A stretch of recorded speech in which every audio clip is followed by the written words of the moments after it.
मालवणमध्ये रोज पैशांच्या बॅगा येतात, रवींद्र चव्हाण येतात आणि गडबड करतात असं आमदार निलेश राणे यांनी रवींद्र चव्हाणांवर हल्लाबोल केलाय। भाजप जिंकली तर नगर परिषद लुटणार असा देखील दावा निलेश राणे यांच्याकडून करण्यात आलाय। मी अनेक दिवसांपासून म्हणतोय की सन्माननीय रवींद्र चव्हाण साहेब जेव्हा जेव्हा जिल्ह्यात येतात तेव्हा एक वेगळं वातावरण करून जातात।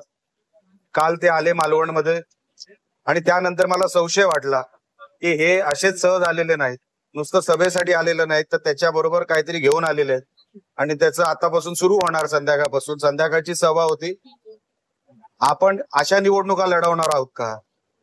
मी जेव्हा घरात गेलो, मला जेव्हा कळलं रोज 2-2, 3-3 बॅगा, जो मालवणमध्ये अशी 6-7 घरं आहेत जिथे ह्या ठेवल्या जातात आणि तिथून डिस्ट्रीब्युशन होतं।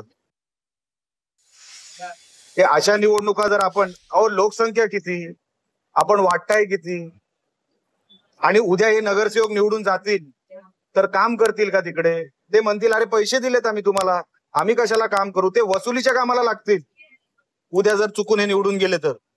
हे थांबवलं पाहिजे कुठेतरी। हे कल्चर नाही आपल्या जिल्ह्याचं, हे कधीच नव्हतं।